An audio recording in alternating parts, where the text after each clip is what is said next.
المكتب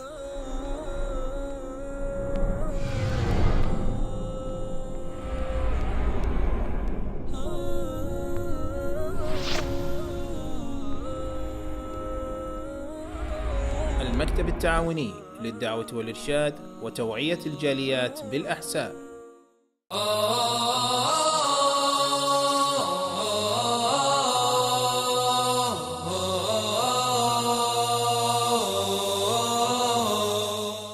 السلام عليكم ورحمة الله وبركاته. الحمد لله والصلاة والسلام على رسول الله وعلى آله وأصحابه ومن والاه، أما بعد. أعوذ بالله من الشيطان الرجيم. بسم الله الرحمن الرحيم. وما خلقت الجن والإنس إلا ليعبدون. وقال النبي عليه الصلاة والسلام: الدعاء هو العبادة، أو كما قال عليه الصلاة والسلام. আমরা গত সপ্তাহে ব্যক্তি জীবন গড়ার জন্যে 10টি পাথেয় বা পুঁজি বা 10টি কাজ করা আমাদের জন্য জরুরি। গত সপ্তাহে আমরা আলোচনা করেছিলাম প্রথম যে পাথেয় সেটা হলো ঈমান, এবং আমরা ঈমান কিভাবে মানুষকে তার টার্গেট জান্নাত পর্যন্ত পৌঁছানোর জন্যে সাহায্য করে সেটা আমরা আলোচনা করেছিলাম। আজকে আমরা দ্বিতীয় পাথেয় বা পুঁজি সেটা হলো, তবে আবারও স্মরণ করে দিচ্ছি, আমাদের টার্গেট হচ্ছে জান্নাতে পৌঁছা, এবং জান্নাতের সবচাইতে বড় নেয়ামত আল্লাহর সাক্ষাৎ, আল্লাহর সন্তুষ্টি অর্জন করা, আল্লাহর সাক্ষাৎ করা। অতএব আমাদের ব্যক্তি জীবনের টার্গেট যেহেতু আল্লাহ পর্যন্ত পৌঁছা, প্রথমেই আমাদের ছিল পাথেয় পুঁজি ছিল ঈমান। দ্বিতীয় পাথেয় বা পুঁজি হলো ইবাদত। দ্বিতীয় পাথেয় কি? ইবাদত। জান্নাত পর্যন্ত পৌঁছা রাস্তার নাম কি? as-siratul mustaqim। ইহদিনা সিরাতাল মুস্তাকিম সিরাতাল্লাযীনা আন'আমতা আলাইহিম গায়রিল মাগদুবি আলাইহিম ওয়ালাদ-দাল্লিন, আমিন। তাহলে আল্লাহ পর্যন্ত পৌঁছতে চাইলে, জান্নাত পর্যন্ত যদি আমরা পৌঁছতে চাই, এটা আমাদের সবারই কি আশা, প্রত্যেকটি ব্যক্তির এটা টার্গেট। তাহলে পথটা হলো সিরাত মুস্তাকিম, এবং একটাই পথ, একটাই তরিকা। যারা বলে অনেক তরিকা, ওগুলি কিন্তু শয়তানের তরিকা। একটাই রাস্তা, যেটা সেটা কি? সিরাত মুস্তাকিম। এবং এই পথের যিনি ম্যাপ করে গিয়েছেন তিনি কি? মুহাম্মাদুর রাসূলুল্লাহ সাল্লাল্লাহু আলাইহি ওয়াসাল্লাম। কাজে এই ম্যাপের সিরাতে মুস্তাকিমের পথ ছাড়া অন্য কোনো পথ দিয়ে আল্লাহ পর্যন্ত, জান্নাত পর্যন্ত পৌঁছা মোটেই সম্ভব না। এই পথের গাড়িটার নাম কি? ইবাদত। ইবাদতের গাড়ি ছাড়া অন্য কোনো গাড়ি দিয়ে জান্নাত পর্যন্ত পৌঁছা সম্ভব নয়। কেউ ভাববেন কোনো নবী আপনাকে পৌঁছে দিবেন, কোনো রসুল, কোনো পীর, কোনো বুজুর্গ, আপনার কোনো ধন সম্পদ, টাকা পয়সা, বিদ্যা বুদ্ধি, না। সিরাত মুস্তাকিমের গাড়ি একটাই, সেটা হলো ইবাদত। ইবাদতের গাড়ি ছাড়া অন্য কোনো গাড়ি দিয়ে আল্লাহ পর্যন্ত, জান্নাত পর্যন্ত পৌঁছা মোটেই সম্ভব না। যেমন সিরাতে মুস্তাকিম ছাড়া অন্য কোনো পথেও সম্ভব না, ইবাদতের গাড়ি ছাড়া অন্য কিছু দিয়েও সম্ভব না। অতএব আমাদের জীবন গড়ার জন্যে যে গুরুত্বপূর্ণ পাথেয়, আমাদের টার্গেটে পৌঁছার জন্যে যে আমাদের পুঁজি, ইমানের পরেই কি? ইবাদত। আর মনে রাখতে হবে ইবাদতের গাড়ির চাকা তিনটি। ইবাদতের গাড়ির চাকা কয়টি? এই তিনটি চাকা ছাড়া তিন চাকার গাড়ি চলে না? চলে না? চলে। তিনটি চাকা ছাড়া যদি ইবাদতের গাড়ি আপনি মনে করেন যে চলতে আছে, তাহলে নিঃসন্দেহে আপনি ভুলের মধ্যে আছেন। প্রথম চাকায় হচ্ছে ঈমান। প্রথম চাকায় হচ্ছে ঈমান। কারণ ঈমানের চাকা যদি না থাকে, ইবাদত যদি সারা জিন্দগি করে, ওই ইবাদত জান্নাত পর্যন্ত পৌঁছাবে না। পৌঁছাবে না। তাহলে অবশ্যই ইবাদতের চাকার প্রথম গাড়িটাই প্রয়োজন ঈমান, এবং সঠিক ঈমান বন্ধুরা, বাতিল ঈমান নয়। আপনি ভাববেন যে পীরে মুরিদে আর রসুলের আল্লাহ সব এক হয়ে গেছে, ফানাফিল্লাহ হয়ে গেছে, ফানাফির রসুল আর ফানাফির শেখ হয়ে গেছে, সব একাকার হয়ে গেছে।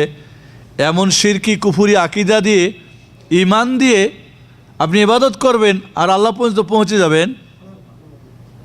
সম্ভব না।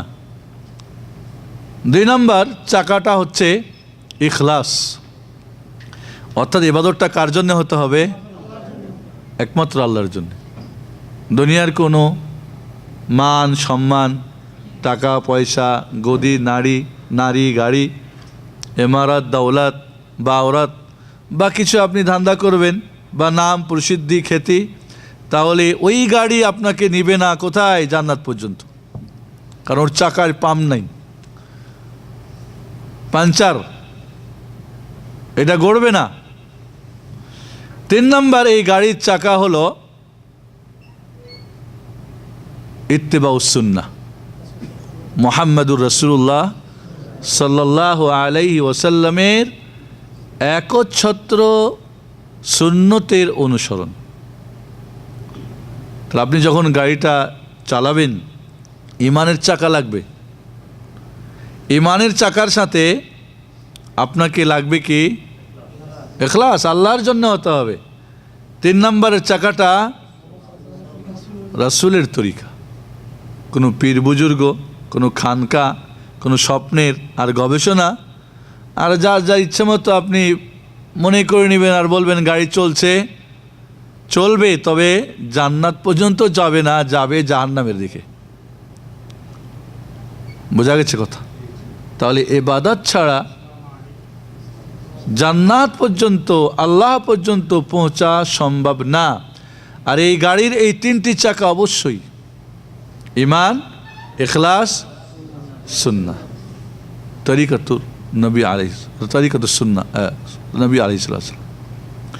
যখন আপনি এই 3 চাকার গাড়িতে ইবাদত করবেন, তখন আপনার গাড়ি সামনে আগাবে। তবে মনে রাখতে হবে এই গাড়িটা এর আরও 3টা পার্টস দরকার। এই গাড়ির খুব গুরুত্বপূর্ণ 3টা পার্ট আছে। এই পার্ট যদি না থাকে, তবুও আপনার এই গাড়ি চললেও কি হবে? জায়গা পর্যন্ত পৌঁছতে আপনার কঠিন হয়ে যাবে। আর প্রথম পার্টসটা হচ্ছে এর মহাব্বত। কী হতে হবে? মহাব্বতের সাথে আপনার ইবাদতটা হতে হবে, ভালোবেসে, মন থেকে। এবং আপনারা জানেন ইবাদত কয় প্রকার? 2 প্রকার, একটা করার, একটা ছাড়ার। করণীয় ইবাদতের একান্ত অবশ্যই করতে হবে, সেগুলি কি? ফরজ। এর নাম কি? ফরজ ইবাদত। অবশ্যই ছাড়তে হবে, এই ইবাদতের নাম কি? হারাম। হারাম। আপনি এখন ইবাদত করতে গিয়ে হারামটা করবেন আর ফরজটা ছাড়বেন, হবে কি? হবে। যখন আপনি ফরজটা করবেন, আল্লাহর এই নির্দেশটাকে অত্যন্ত শ্রদ্ধা ভরে, গভীরভাবে মহাব্বত করে, যে আমার আল্লাহ করতে বলেছেন। যখন আপনি হারাম ছাড়বেন বাধ্য হয়ে, কেউ দেখে নিবে তাই না, বরং সেটাও মহান রব্বুল আলামিনকে শ্রদ্ধা করে, মহাব্বত করে, তার এই নির্দেশটা আর তার এই হারাম জিনিসগুলো ত্যাগ করবেন। এটা হলো আবশ্যকীয় করণীয়, আবশ্যকীয় বর্জনীয়। আর কিছু ইবাদত আছে যেটা ঐচ্ছিক, করলে নেকি আছে, ছেড়ে দিলে পাপ নাই। এটাকে বলে কি? সুন্নত। এটাকে বলে মুস্তাহাব। কি ইবাদত এগুলি? সুন্নত ইবাদত, মুস্তাহাব ইবাদত। করলে নেকি আছে, ছেড়ে দিলে পাপ নাই। তাহলে ফরজের ক্ষেত্রে বিন্দু পরিমাণে কম বেশ করা যাবে না। সুন্নতের ক্ষেত্রে যত বেশি করা যায়। সুন্নত যখন আপনি আদায় করবেন, মহব্বত করেই করতে হবে। এরপরে কিছু বর্জনীয় আছে ঐচ্ছিক, মাকরুহ। একে বলে কি? মাকরুহ, ঘৃণিত। তবে করলে আল্লাহ পাপ দিবেন না, কিন্তু না করাই কি উত্তম, না করাই উত্তম। তাহলে ফরজ বিন্দু পরিমাণে কম বেশ করা যাবে না।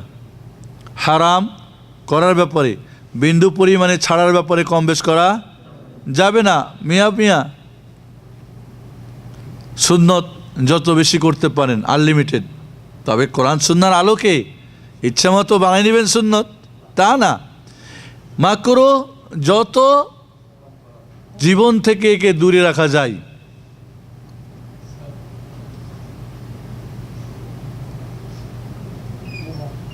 তাহলে এই ইবাদতগুলি যখন আপনি করবেন, মহব্বত থাকতে হবে। নামাজ পড়বেন খালি কোনো মতে দায় সারা। আপনি যখন কোনো হারাম ত্যাগ করবেন, মানে যেন হারাম ছাড়তে অনেক কষ্ট লাগতেছে, ফরজ করতে কষ্ট লাগছে না, এমনটা যেন না হয়। যদি হয়, হবে না, এই গাড়ি পৌঁছবে না টার্গেটে গিয়ে। আর একটা পার্টস যেটা হলো ভয় এবং ভীতি। ভয় এবং ভীতি। এই ইবাদতটা আপনি যখন করবেন বা ছাড়বেন, করার ক্ষেত্রে যদি কম বেশ হয় তাহলে তো আল্লাহ আযাব দিবেন, ঠিক না? ছাড়ারটা যদি কম বেশ হয় তাহলে আল্লাহ আযাব দিবেন। যেটা করণীয় যদি ঠিকমতো করতে না পারি, তাহলে আল্লাহ কবুল করবেন না, নারাজ হয়ে যাবে, আমার গাড়ি নিয়ে যাবে না আমাকে টার্গেটে। আর একটা এর পার্টস হলো আশা এবং আকাঙ্ক্ষা। আশা আর আকাঙ্ক্ষা। এসিটা বন্ধ নাকি? এইটা কি বন্ধ? তাই আশা এবং আকাঙ্ক্ষা। আপনি যখন করণীয়টা করবেন, উদ্দেশ্য কি? আল্লাহকে পাওয়া, জান্নাত পাওয়া, সুখী হওয়া, কল্যাণ, শান্তি, আরাম, আয়েশ, মজা, স্বাদ। কারণ ইবাদতের মাধ্যমে আল্লাহ আপনার প্রতি সন্তুষ্ট হলে আল্লাহ কী করবেন? আপনার মনের সব কিছু পূর্ণ করবেন। আবার যখন আপনি ত্যাগ করবেন, তখনও আপনার আশা আকাঙ্ক্ষা যে এই যে আল্লাহর হারাম করাটাকে আমি ছেড়ে দিলাম, এটা আল্লাহ আমার প্রতি সন্তুষ্ট হবেন না? হবেন না? না, এই জন্য আল্লাহ আমার আশা পূরণ করবেন। তাহলে বন্ধুরা মনে রাখবেন কথাটা, যে গাড়ির চাকা ঈমান, ইখলাস এবং রাসূলের তরিকা ছাড়া যেমন চাকা আগাবে না, এই গাড়ির তিনটা পার্টসও লাগবে ইবাদতের। একটা মহাব্বত, যারা শুধুমাত্র মহাব্বত নিয়ে ইবাদত করে, যেরকম সুফিরা, রাবিয়া বাসরিয়া বলে, আমি আল্লাহর ইবাদত করি জান্নাতের আশায়ও না, জাহান্নামের ভয়ও না, শুধু ভালোবাসা। এরা হলো জিন্দিক, মুনাফিক। যারা শুধুমাত্র ভালোবাসা নিয়ে ইবাদত করে তারা কি? জিন্দিক। জিন্দিক কোথায় যাবে? মুনাফিকের ঠিকানা কি? জান্নাত? লা।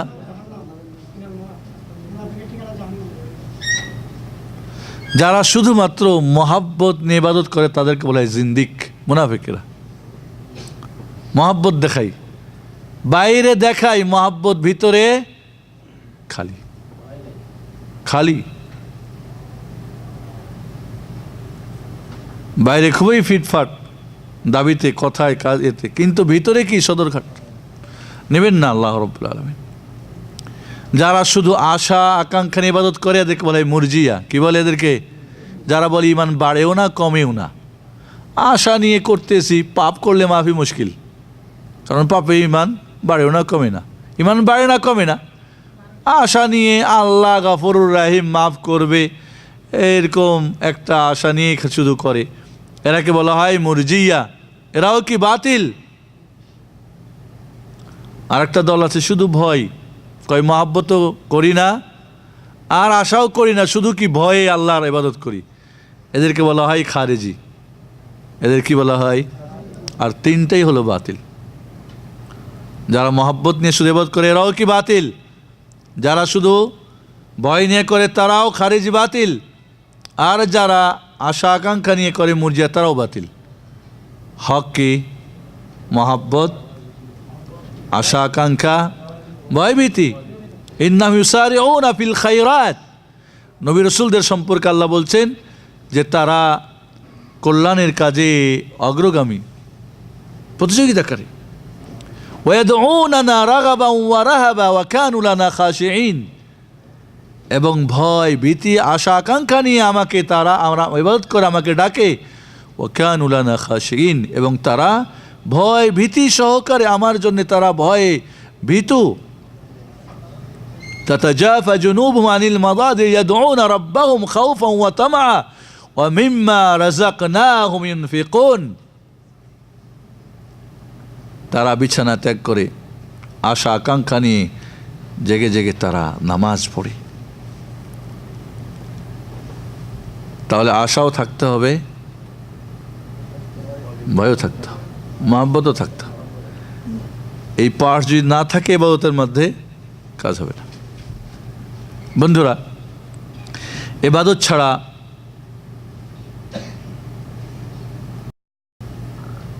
ছাড়া জীবন গড়া মোটেই সম্ভব না। আমাদের ছোটোকালে এক ওস্তাদি বলতেন, জিন্দগি বানতি হ্যায় ইবাদত সে। ইবাদতে কি জীবন গড়ে, উর্দু একটা কথা বলতেন। তাহলে ইবাদত ছাড়া জীবন গড়বো আমরা, এটা হতেই পারে না। কারণ আল্লাহ আমাদের ইবাদতের জন্যই সৃষ্টি করেছেন। ওমা খালাকতুল জিন্না ওয়াল ইনসা ইল্লা লিয়াবুদুন। জিন ও ইনসানকে আমি সৃষ্টি করেছি কি জন্যে? আমার ইবাদত করার জন্য একমাত্র। কাজে ইবাদত ছাড়া বন্ধুরা মোটেই সম্ভব না। ফরজ তো অবশ্যই করবেন, বিশেষ করে নফল ইবাদতের ক্ষেত্রে, মুস্তাহাব ইবাদতের ক্ষেত্রে রাত্রির নামাজ। কিসের নামাজ? রাত্রির নামাজ। আলাইকুম বিকিয়ামিল লাইল ফাইন্নাহু দা'বুস সালিহিন। আল্লাহ নবী বলেন তোমরা রাত্রির কিয়াম করবে, রাত্রির নামাজ পড়বে, তাহাজ্জুদ পড়বে। এটা নেককার পরহেজগারদের কি আলামত, লক্ষণ। আল্লাহর নবী আলাইহিস সালাতু ওয়াস সালাম রাত্রে দাঁড়িয়ে দাঁড়িয়ে দীর্ঘক্ষণ দাঁড়িয়ে নামাজ পড়তেন, পা ফুলে যেত, পা ফেটে যেত। মা আয়েশা রাদিয়াল্লাহু বলতেন, ইয়া রাসূলুল্লাহ, আপনার না আগের পরে সব গুনাহ আল্লাহ মাফ করে দিয়েছেন, তারপরে এত কষ্ট করে ইবাদত সারা রাত ধরে। বলতেন, আফালা আকুন আবদান শাকুরা, আমি কি আল্লাহর কৃতজ্ঞতা প্রকাশকারী বান্দা হব না? আল্লাহ যে আমাকে মাফ করে দিলেন আগের পরে সব গুনাহ, তো এর জন্য কী করতে হবে? আমাকে ইবাদত তো করতে হবে। কারণ ইবাদত তো এটাই হলো আল্লাহর কৃতজ্ঞতা প্রকাশের পথ। আল্লাহর নবী আলাইহিস সালাতু ওয়াস সালাম সূরা মায়েদার 118 নম্বর আয়াত পড়ে সারা রাত ধরে ইন তুআযিবহুম ফাইন্নাহুম ইবাদুক ওয়া ইন তাগফির লাহুম ফাইন্নাকা আনতাল আজিজুল হাকীম। আল্লাহ যদি তুমি ক্ষমা করো, ইন তুআযিবহুম ফাইন্নাহুম ইবাদুক, যদি তাদের আযাব দাও তোমারই তো বান্দা আল্লাহ। ওয়া ইন তাগফির লাহুম, আর যদি তাদেরকে তুমি ক্ষমা করে দাও, ইন্নাকা আনতাল আজিজুল হাকিম, তুমি তো প্রজ্ঞাময়, তুমি তো শক্তির অধিকারী, আজিজ, কবি। এই আয়াতটা পড়ে সারা রাত আল্লাহর নবী এক রাত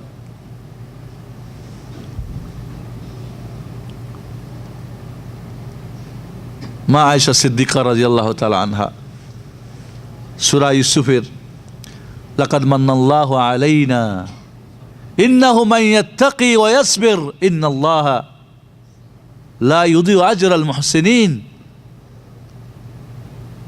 লাকাদ মান্নাল্লাহু আলাইনা, আল্লাহ আমাদের প্রতি দয়া করেছেন, ইহসান করেছেন, অনুগ্রহ করেছেন। ইন্নাহু মান ইয়াত্তাকি ওয়া ইয়াসবির, নিশ্চয় যে আল্লাহকে ভয় করে, সবুর করে, ধৈর্য ধারণ করে, ইন্নাল্লাহা লা ইউদিউ আজরাল মুহসিনিন, যারা মুহসিন, ইবাদত করতে গিয়ে যেন আল্লাহকে দেখতেছে, আর এমনটা না হলে আল্লাহ অবশ্যই দেখতেছে, মুরাকাবা, মুশাহাদা না হলে মুরাকাবা, এইভাবে যারা ইবাদত করে তাদের আল্লাহ প্রতিদান কি করেন না, বিফল করে দেন না, নষ্ট করে দেন না। এই আয়াতটা পড়ে মা আয়েশা সিদ্দিকা রাদিয়াল্লাহু তাআলা সারা রাত ফজর পর্যন্ত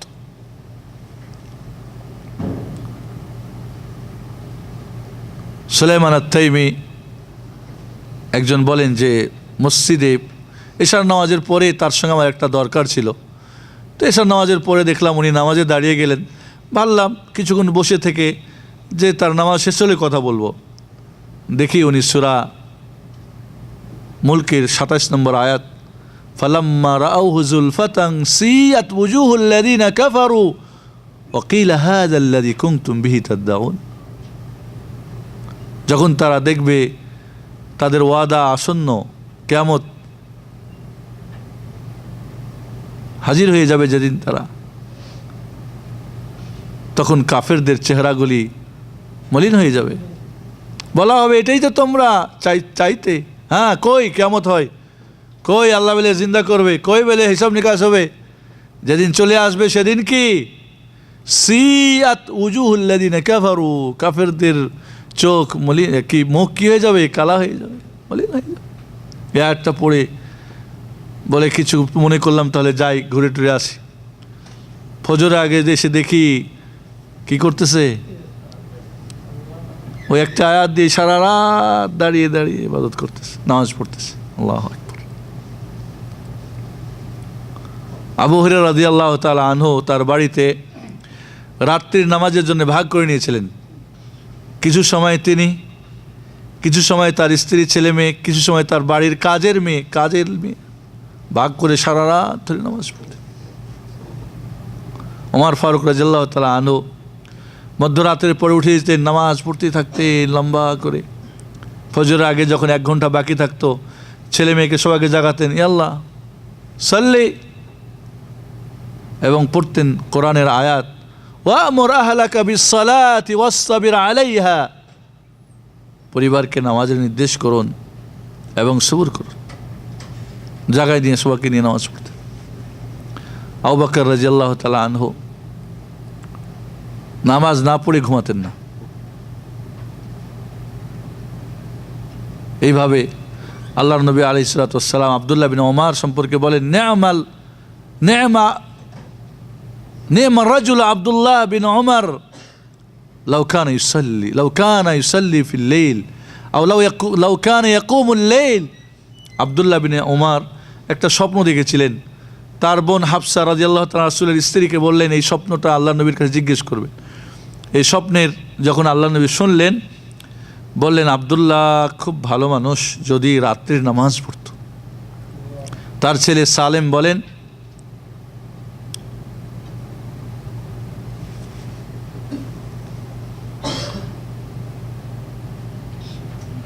বা সালেম মাওলা তার দাস ছিল, যে এই কথা শোনার পরে আব্দুল্লাহ বিন ওমর রাত্রের খুব কম সময় ঘুমাতেন, বাকি সময় নামাজ পড়তেই থাকতেন। রাত্রের ইবাদত, বিশেষ করে ফজরের কি বলে এশার নামাজের পরেই এর সময় শুরু হয়ে যায় ফজর পর্যন্ত। যারা পারে এশার পরেই পড়ে নিবে, যারা পারে ঘুমানোর আগে পড়বে, যারা পারে সবচেয়ে কি শেষ রাত্রে যখন আল্লাহ গিফট নিয়ে হাজির হন। আল্লাহ নবী আলাইহিস সালাতু ওয়াস সালাম বলেন, আল্লাহ রাব্বুল প্রতিদিন রাতে আরশ আজিম থেকে নেমে আসে না দুনিয়ার আসমানে, রাতকে 3 ভাগ করে শেষ ভাগে।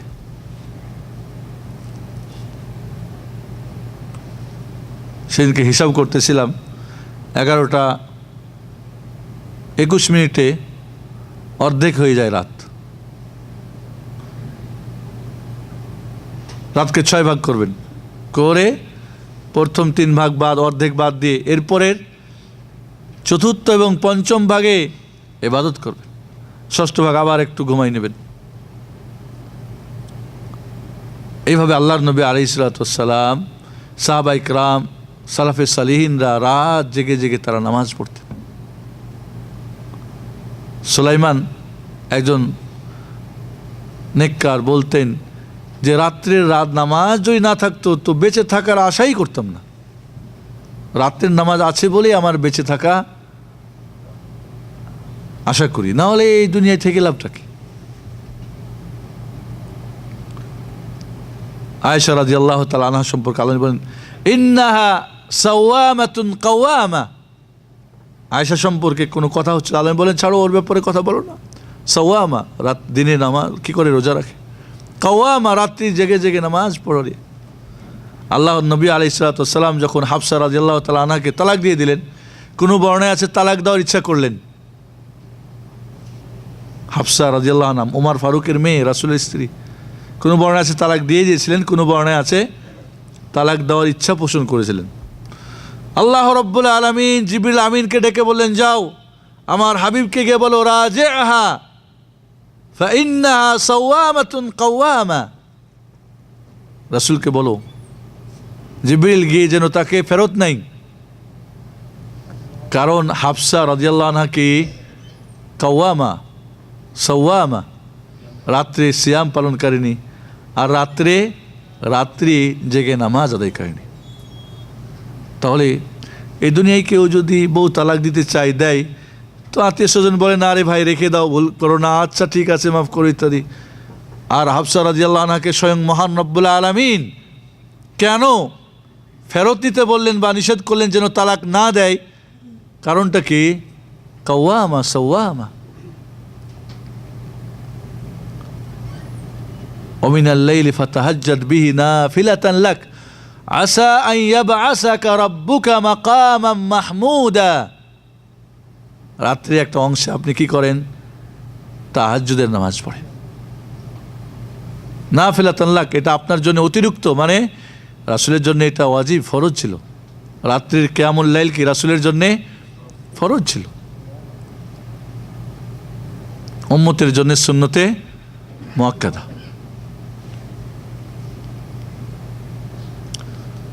এর মাধ্যমে আপনার রব আপনাকে কি করবেন? মাকামে মাহমুদ দান করবেন। আল্লাহু আকবার।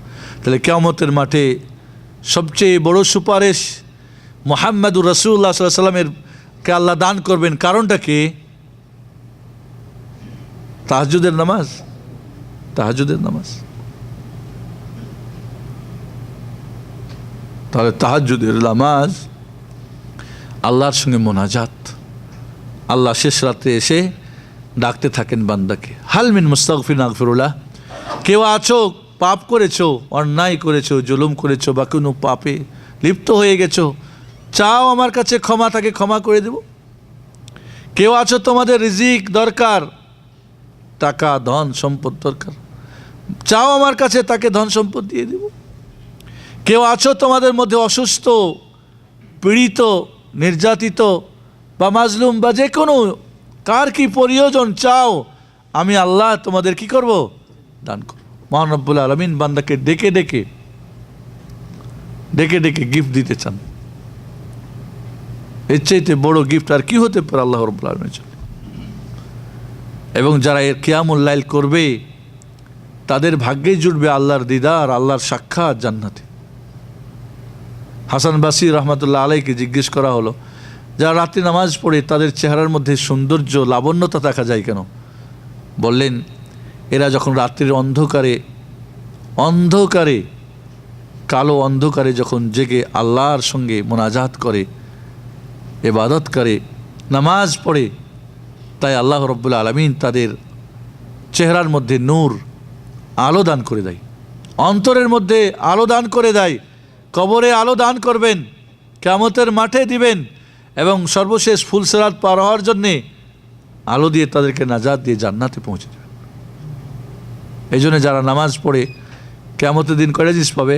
একটা সার্টিফিকেট পাবে, আর একটা কি?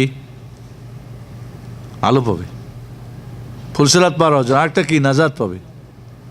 আর যারা নামাজের হেফাজত করবে না এই চিন্তা থেকে বঞ্চিত হবে। এবং ফিরাউন, কারুন, হামান, উবাই ইবনে খালফ বড় বড় কাফেরদের লিডারের সঙ্গে কী হবে, এদের হাসর নাসর হবে। নাউজুবিল্লাহ।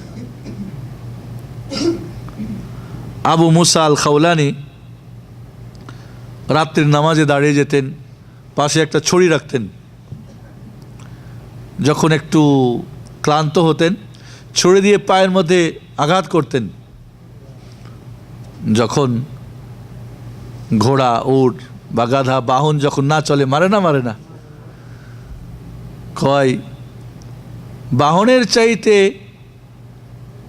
পা তুমিই বেশি ছড়ি খাওয়ার হকদার। কারণ বাহনে তো মানুষ চড়ে, এই মানুষ এক জায়গা থেকে আরেক জায়গায় যায়, আর এই পায়ে দাঁড়িয়ে ইবাদত করে, ইবাদত কোথায় নিবে আমাকে? জান্নাত।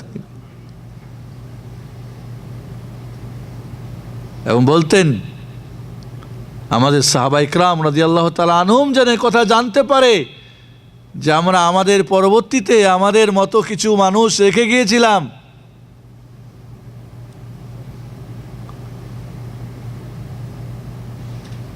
যদি মনসুর বিন জাদান, উমর ইবনে আব্দুল আজিজ, হাম্মাদ বিন সালামা, এদের সম্পর্কে বলা হয়েছে যদি তাদের দরজায় মালাকুল মউত ফেরেশতা এসে হাজির হয়ে যায়, এখনই তোমাকে যেতে হবে, তো তাদের অতিরিক্ত কিছু ইবাদত করার আর কোনো সুযোগ ছিল না।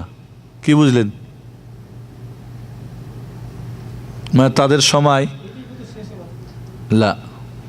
এত বেশি ইবাদত করতেন যে মালাকুল মউত ফেরেশতা এসে গেছে তো এক্সট্রা আরও নতুন করে কিছু ইবাদত করবো, এই সুযোগ নাই। যতক্ষণ তারা জেগে থাকতেন একটা না একটা ইবাদত করতেন তারা। মালাকুল মউত ফেরেশতা এসে গেছে, ঠিক না, মরতে হবে, ইবাদত দরকার, ঠিক না, জান্নাতে পৌঁছতে হলে, তো কিছু বেশি করে যায়, সুযোগ নাই। কারণ যখনই আসবে তখনই তারা একটা ইবাদতেই আছেন। আল্লাহু আকবার। মনসুর বিন জাদান, হাম্মাদ বিন সালামা, ওমর ইবনে আব্দুল আজিজ। ওমর ইবনে আব্দুল আজিজ কে ছিলেন? পঞ্চম খলিফা যাকে বলা হয়, যার বিশাল খেলাফতের দায়িত্ব গাড়ে ছিল, তারপর তারা প্রতিটি মুহূর্তে ইবাদতে ব্যস্ত থাকতেন। আজ একটু কিছু হলেই, এই জন্যে চারজনের সাথে বেনামাজিকে হাসর নাসর করা হবে। ইমাম ইবনুল কাইয়িম রাহমাতুল্লাহ আলাইহির হিকমত বলেন, এর রহস্য বলেন, কেন কারুনের সাথে আর ফেরাউনের সাথে আর হামান আর উবাই ইবনে খালফের সাথে কেন কিয়ামতের হাসর নাসর হবে বেনামাজিদের? কেন এই চারটা লোকের কথা কেন আল্লাহ নবী বলেছেন? ইমাম ইবনুল কাইয়িম রাহমাতুল্লাহ আলাইহি বলেন, বেশিরভাগ নামাজ থেকে দূরে থাকে চার শ্রেণীর মানুষ। একটা হলো রাজা বাদশাহ, যারা রাজত্ব নিয়ে ব্যস্ত, মাতাব্বর, দেওয়ানি, বিচার আচার, এটা ওটা কয় ব্যস্ত থাকে এরা, নামাজে একটু ডানে বামে। এরা হবে ফেরাউনের সাথে, কারণ ফেরাউন কি অনেক বড় রাজা ছিল। এরপরে কি হামান, কারণ হামান ছিল অনেক বড় পণ্ডিত, শিক্ষিত। বেশি শিক্ষিতরাও কি শিক্ষার দাপটে ডানে বামে চলতে থাকে, নামাজ থেকে দূরে থাকে। এদের সব কার সঙ্গে হবে? হামানের সাথে। কারণ অনেক ধন সম্পদ নিয়ে ব্যস্ত থাকতো, ব্যবসা বাণিজ্য, টাকা পয়সা, ধন দৌলত। এদেরকে কারণের সঙ্গে আল্লাহ উঠাবেন। আর উবাই ইবনে খালফ ছিল বড় ব্যবসায়ী, মক্কার সবচেয়ে বড় ব্যবসায়ী। ব্যবসায়ীরাও কি নামাজ থেকে, ফজরের নামাজ নাই। কেন নাই? কয় রাত 2টা 3টা হয়ে যায়, বাজার থেকে যে পাকশাক করে খেতে ফজরের নামাজ অ্যালার্মই নাই।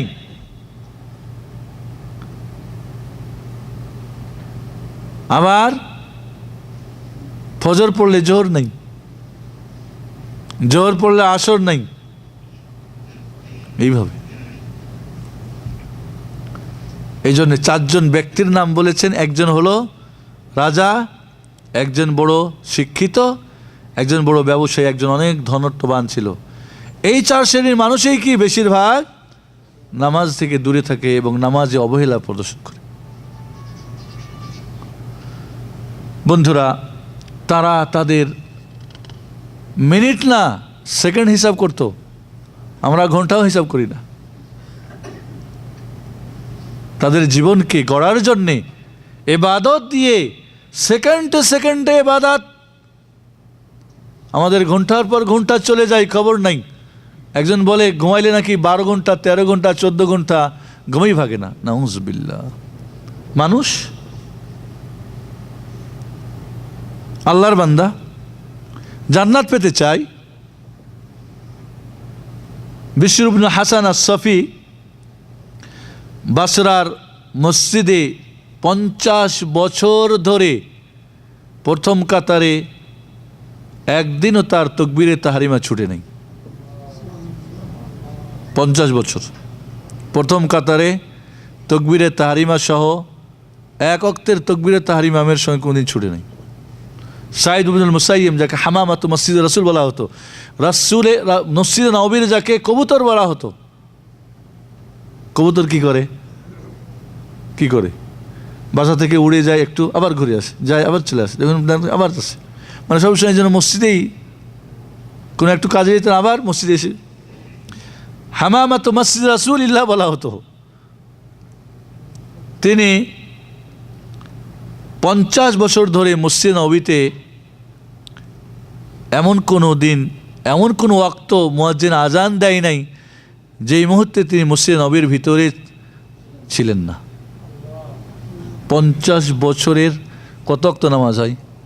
একদিনে 5 ওয়াক্ত হলে মাসে কত হয়, আর বছরে কত হয়? 50 বছর কত ওয়াক্ত নামাজ হিসাব করেন। একবার হিসাব করতে চাচ্ছিলাম, সময় হয়নি। প্রথম কাতারে তাকবীরে তাহরিমা 50 বছরে তা একদিন ছুটে নেয়, আজানও ছুটে নেই। ইয়া আল্লাহ! এই জন্য যখন তিনি মারা যাচ্ছেন, ছেলেমেয়েরা কান্নায় ভেঙে পড়ছে, বাবার কি হবে? বললেন, আমার জন্য তোমরা কাঁদো না, আমি আল্লাহর কাছে আশাবাদী, আল্লাহ আমাকে মাফ করবেন, আল্লাহ আমাকে আমার যে টার্গেট জান্নাত দিবেন তার সাক্ষাৎ আমার ভাগ্যে জুটাবেন। কারণ আমি 50 বছর ধরে একদিনও আমার তাকবীরে তাহরিমা ছুটে নাই, এক ওয়াক্ত আমি আজান মসজিদ নববীর বাইরে শুনি নাই, ভিতরেই বসে শুনেছি। আল্লাহু আকবার! বন্ধুরা, তাদের জীবন গড়ার জন্যে ইবাদত যে তাদের একটা বড় পুঁজি, পাথেও ছিল। এটা কিভাবে? এইভাবে উরওয়াত ইবনে জুবাইর রাদিয়াল্লাহু তাআলা আনহু হারামের জন্যে একটা পা কোনোদিন বাড়ান নাই, অর্থাৎ তার সারা জীবনে হারাম স্পর্শ করেন নাই। আল্লাহু আকবার! হারাম ত্যাগ করা ইবাদত না? আজকে আমাদের জীবনে হিসাব করি তো হারাম, চোখ দিয়ে হারাম, কান দিয়ে হারাম, মুখ দিয়ে, পা দিয়ে, হাত দিয়ে, বিবেক দিয়ে, পেট দিয়ে, হিসাব করেন তো সারাদিনে হারামের।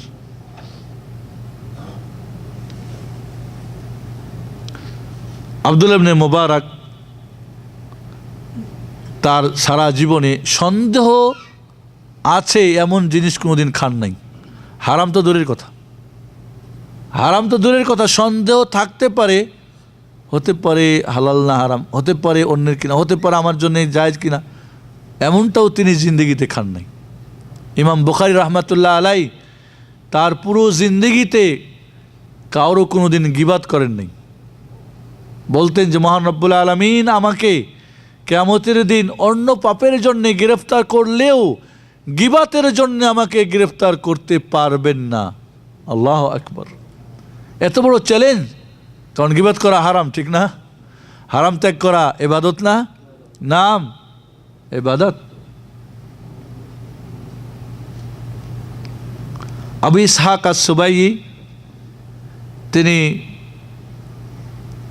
এত ইবাদত করতেন, বুড়োকালে তাকে উঠিয়ে না দিলে, দাঁড় করে না দিলে দাঁড়াতে পারতেন না। রাত্রের নামাজ পড়ার জন্য যে দাঁড়াবেন, একটু গায়ে শক্তি হতো না, ধরে তাকে দাঁড় করে দিতে হতো। তো যে দাঁড়াতেই পারতেন না, এত বুড়ো, তাহলে তার নামাজ কয় মিনিটে শেষ করতেন? দাঁড়িয়ে গেলে এক রাকাতে 1000-এর কম আয়াত পড়তেন না। আল্লাহু আকবার। 6666 আয়াত বা 6236 আয়াত, অর্থাৎ 6 ভাগের 1 ভাগ কোরআন পড়তেন এক রাকাতে। দাঁড়িয়ে যেতে, দাঁড়িয়ে দিলে, দাঁড় করাই দিলে, আল্লাহু আকবার, যে দাঁড়াতে পারতেন না দাঁড় করিয়ে দিলে 1000 আয়াত পড়তেন এক রাকাতে। ইয়া আল্লাহ, কারণ তারা জানতো এই ইবাদতের গাড়ি আমাকে আমার টার্গেটে পৌঁছাবেন, অন্য কেউ আমাকে পৌঁছাতে পারেন না। আব্দুল্লাহ বিন জুবাইর রাদিয়াল্লাহু তাআলা আনহু এক রাকাত নামাজে সূরা বাকারা, সূরা নিসা, সূরা আল ইমরান, সূরা মাইদা,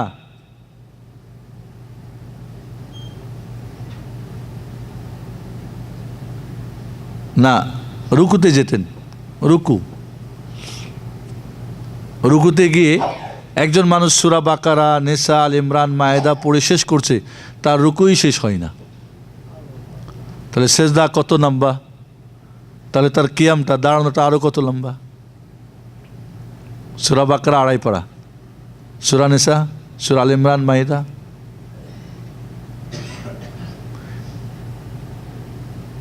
এই জন্য আব্দুল্লাহ ইবনে জুবাইর যখন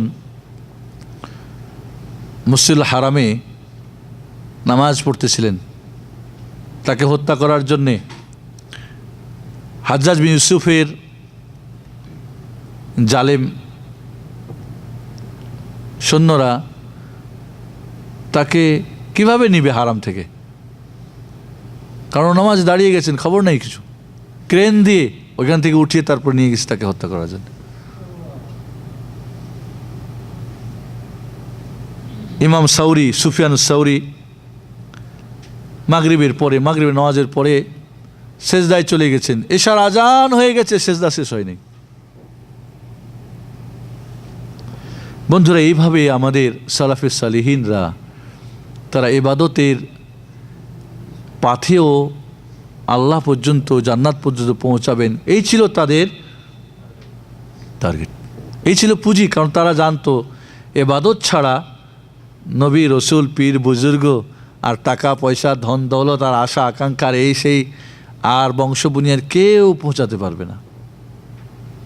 এই জন্যে ইবাদত এইভাবে আপনারা কমপক্ষে রাত্রির যে ইবাদত, এসব নামাজের পরেই পড়ে নেন। ঊর্ধ্বে 13 রাকাত, নিম্নে 7 রাকাত। রাত্রির তাহাজ্জুদের নামাজ কত? তাহাজ্জুদ সাধারণত ঘুম থেকে উঠে যে নামাজটা পড়া হয়, উত্তম হলো শেষ রাত্রে। প্রথম রাত্রে আপনি পড়ে নিতে পারেন, এশার পরে, ঘুমানোর আগেও পড়তে পারেন, শেষ রাতে উঠেও পড়তে পারেন। কমপক্ষে 7, ঊর্ধ্বে 13। ভেতরের নামাজ 1 পড়তে পারেন, 5 পড়তে পারেন, 3 পড়তে পারেন, 7 পড়তে পারেন, 9 পড়তে পারেন, 11 পড়তে পারেন, 13 পড়তে পারেন, সবই জায়েজ। 10 রাকাত 2 করে পড়ে 1 রাকাত ভেতর পড়ে নেন, 8 রাকাত পড়ে 3 রাকাত ভেতর পড়ে নেন। 3 রাকাত ভেতর পড়া 2টা নিয়ম, 2 রাকাত পড়ে সালাম ফিরে দিয়ে আর 1 রাকাত, অথবা 3 রাকাত একসঙ্গে মধ্যখানে বৈঠক ছাড়া। 5 রাকাত ভেতর যদি পড়েন, এর 2টা পদ্ধতি, 2 করে 4 আর 1, অথবা আলাতুল 5 রাকাত, 1 2 3 4 5, মধ্যখানে কোনো বৈঠক টৈঠক নাই। 7 রাকাত ভেতরের 3টা পদ্ধতি। কয়টা পদ্ধতি? 2 করে 6 আর 1 রাকাত 7 ভেতর, অথবা আলাতুল 7, 5-এর মতো, মধ্যখানে কোনো বৈঠক টৈঠক নাই, একবারে 7 পড়ে বৈঠক, অথবা 6 পড়ে বৈঠক করেন, করে আবার 7 পড়ে বৈঠক। 9 রাকাত ভেতর, এটাও 3 ভাবে পড়তে পারেন, 2 করে 8 আর 1 রাকাত।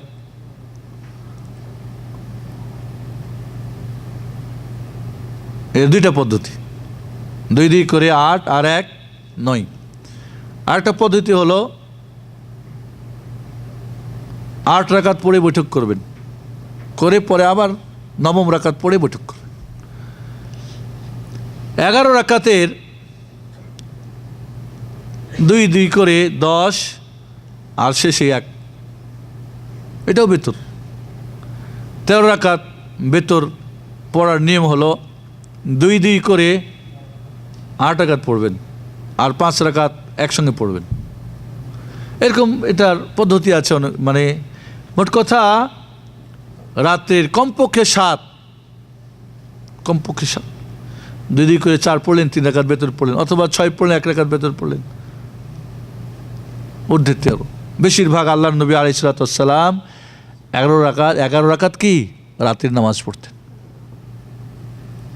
এছাড়া ফরজ নামাজের আগে পরে সুনানুর রাতে বা সুন্নত নামাজগুলো, এছাড়া নফল নামাজের সাথে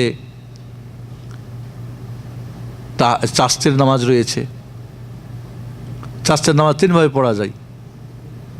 একটা হলো ফজরের নামাজ পড়ে বসে যান মুসাল্লায়, সূর্য ওঠার 16 মিনিট পরে পড়বেন 2 রাকাত, তাহলে প্রতিদিন একটা হজ, পূর্ণ হজ এবং একটা পূর্ণ ওমরার নেকি হবে। তাহাজ্জুদের নামাজ, চাস্তের নামাজ, ইশরাক বলে কোনো নামাজ নেই, যদিও পরিচালিত বইপত্রে ইশরাক লেখা হয় বোঝানোর জন্যে। আসলে ইশরাক মানে যখন সূর্য ওঠার সময় তো নামাজ পড়া নিষেধ। সূর্য ওঠার সময় নামাজ পড়া নিষেধ, তো কিসের ইশরাক নামাজ? এটাও চাস্তের নামাজ। আর একটা হলো, যদি আপনি এইভাবে না পারেন, মসজিদ থেকে চলে আসলেন, মুসাল্লা থেকে উঠে গেলেন, সূর্য ঢলে যাওয়ার 10 মিনিট আগ পর্যন্ত যখনই আপনি 2 রাকাত পড়বেন, 360টা দান করার সমান কি হবে। এছাড়াও আপনি এটাকে আনলিমিটেড পড়তে পারেন, সূর্য ওঠার 16 মিনিট থেকে নিয়ে সূর্য ঢলে যাওয়ার 10 মিনিট আগ পর্যন্ত যত পড়েন, আনলিমিটেড। এইভাবে যখনই আপনার উজু নষ্ট হয়ে যায়, উজু করে 2 রাকাত নামাজ পড়েন, মসজিদে প্রবেশ করে তাহিয়াতুল মসজিদ পড়েন। এছাড়াও নফল নামাজ, যদি কাউরি তাহাজ্জুদের নামাজ ছুটে যায় ঘুমের কারণে বা অসুস্থর কারণে, সূর্য ওঠার পরে পড়লে 11 রাকাতের জায়গায় 12 রাকাত পড়বে, জোড়া করে পড়বে। দিনের নামাজ 11 রাকাত, জোহর 4, আসর 4, মাগরিব 3। মাগরিবকে বলা হয় দিনের বেতর। রাত্রের নামাজ 11 রাকাত।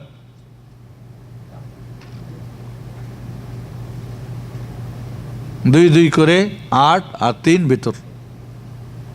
এটাই ছিল রাসূলের সুন্নত। এই জন্য মা আয়েশা রাদিয়াল্লাহু আনহা বলেন, রাসূলুল্লাহ সাল্লাল্লাহু আলাইহি ওয়াসাল্লাম রমজানের বাইরে কখনোই তিনি 11 রাকাতের বেশি নামাজ পড়েন নাই। বুখারী মুসলিমের হাদিস। এটাই ছিল অধিকাংশ তার, মাঝে মাঝে 13 রাকাতও পড়েছেন, আব্দুল্লাহ ইবনে আব্বাসের হাদিস। কেউ যদি শুধু বেতর পড়তে ভুলে যায় বা ছুটে যায়, যদি ফজরের নামাজের আগে কাজা করতে চায়, আজানের পরে, আজান হয়ে গেলে আর বেতর পড়া যাবে না, বেতর নাই, তবে কাজা করতে পারে। যদি ফজরের ফরজ নামাজের আগে কাজা করে, তাহলে 3ই করবে, 5ই করবে, বেজোড় করেই করবে, কিন্তু সূর্য উঠে গেলে জোড়া করতে হবে। এগুলো অনেক মাসালা আছে। আপনার ইসলামী ফিকহ কিনছে না কেনেন নাই? এখনো অনেকে কিনেন নাই, বুঝেন। ওখানে তাহাজ্জুদের, বেতরের দেখবেন সব সুন্দর বর্ণনা দেওয়া আছে। কারা কিনছেন হাত ওঠান দেখি। এই কয়েকজন মাত্র, বাকিরা এখনো কিনেন নাই। আল্লাহ, ইসলামী ফিকহ কোনো মুসলিমের ঘর ইসলামী ফিকহ নাই, আমি বলবো তার চাইতে বড় হতভাগা আর কেউ নেই। আর থাকলেই হবে না, পড়তে হবে। রেখে দিলেন, ব্যাস বাড়িতে পাঠাই দিলেন, খবর নাই, পড়তে হবে। এভাবে নফল রোজা আছে প্রতি সোমবার, বৃহস্পতিবার, এইভাবে প্রতি 13, 14, 15।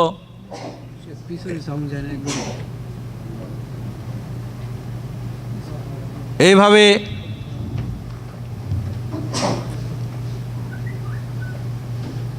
আরাফাতের রোজা, আশুরার রোজা, এই যে এখন শাবান মাস, যত বেশি রোজা রাখতে পারেন, শাওয়ালের 6টা, এভাবে যাকাত তো আদা করবেন ফরজ, এছাড়া নফল দান খাই, হজ ফরজ, উমরা ফরজ তো করবেন, এছাড়াও নফল উমরা এবং হজ যত করতে পারেন।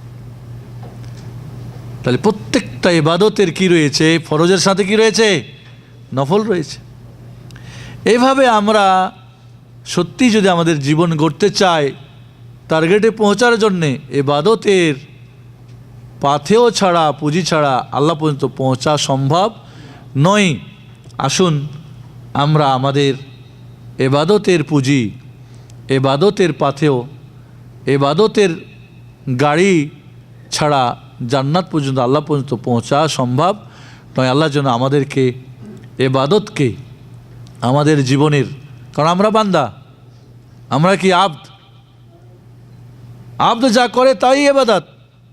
ইবাদত নাই, আল্লাহর ইবাদত নাই, শয়তানের আছে, নফসের আছে, টাকা পয়সার আছে, ধন দৌলতের আছে, তাহলে তো আব্দ কার হয়ে গেল? আব্দুল শয়তান হয়ে গেল, আব্দুল নফস হয়ে গেল, আব্দুল জাওজা ওয়াল আওলাদ হয়ে গেল, আব্দুল মাল, তাই সে আব্দুল দিনার ও দিরহাম, টাকা পয়সার বান্দা হয়ে গেল।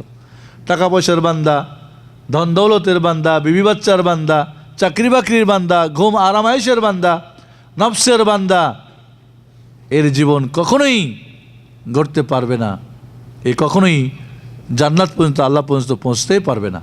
আসুন বন্ধুরা, ইবাদতের যে পাথেয় আমাদের জীবনে, আমরা একে সঠিকভাবে, সুন্দরভাবে, পরিপূর্ণভাবে আমরা তৈরি করে, আমরা একে পাথেয় নিয়ে সামনে সিরাতে মুস্তাকিমে চলতে থাকলে ইনশাআল্লাহ আমরা জান্নাত পর্যন্ত, আল্লাহ পর্যন্ত পৌঁছবো। আল্লাহ আমাদের সেই তৌফিক দান করুন, আমিন।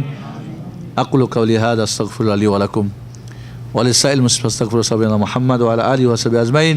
আসসালামু আলাইকুম ওয়া রাহমাতুল্লাহি ওয়া বারাকাতুহু।